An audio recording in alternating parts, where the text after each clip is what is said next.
College இவ்வளோ நேரம்? ஆட இருமாமா, கடைக்கு போனேன், 500 ரூபா கொண்டுட்டு போனேன். 500 ரூபா கொண்டுட்டு போய் 200 ரூபா ஆயிடுச்சு. ஜாமான பார்த்தா ஒண்ணுமே இல்லாம இருக்கு. அத கணக்கு பார்ப்போம் அப்படின்ட்டு தேங்காய் 35 ரூபாயாமா. இது நானே கணக்கு போட்டுக்கிறேன். 35 ரூபா. மாவு வந்து 40 ரூபா. அங்க கணக்கு போடலான்னா கூட்டமா இருக்கு. மனக்கணக்கிலே சொல்லிடுறாரு. இது 10 ரூபா. 10 ரூபா. 10 முட்டை வந்து 50 ரூபா. ஒரு முட்டை 5 ரூபாயாமா.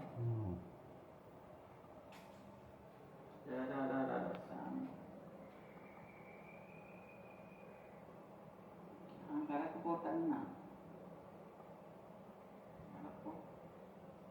35 பிளஸ் 40 பிளஸ் அப்புறம் பிஸ்கெட்டு 10 ரூபா,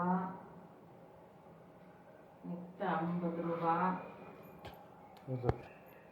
முட்டை 50 ரூபா, அப்புறம் தயிர் 35 ரூபா, பால் 24 ரூபா,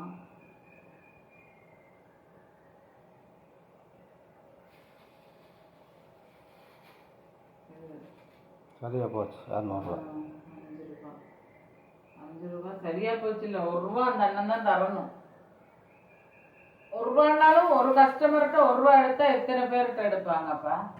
அது அங்கே நின்று அங்கேயே கணக்கு போட்டு வாங்கிட்டு வந்தோம். நான் கூட்டமாக இருந்தது. சரி போ என்ன அப்படின்னு சொல்லிட்டு வந்தேன். அவங்க ஒரு நாளைக்கு ஒரு கஸ்டமர்கிட்ட 1 ரூபா எடுத்தா 100 பேர்கிட்டனா 100 ரூபா ஆச்சா? ஒரு 100 பேரா வருவாங்க அந்த கடைக்கு. இன்னைக்கு போய் அந்த அண்ணனை கேட்போம். டெய்லி நாங்க கணக்கே பாக்குறது இல்லைங்க.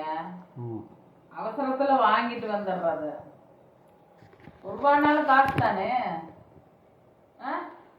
அவங்க 1 ரூபா நம்மளுக்கு விடுவாங்களா?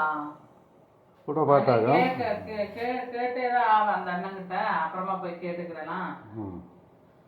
ஓகே ஃப்ரெண்ட்ஸ், நீங்க கடைக்கு போனாலும் கணக்கு அங்கேயே போட்டு அங்கேயே வாங்கிட்டு வாங்க. 1 ரூபானாலும் விடாதீங்க.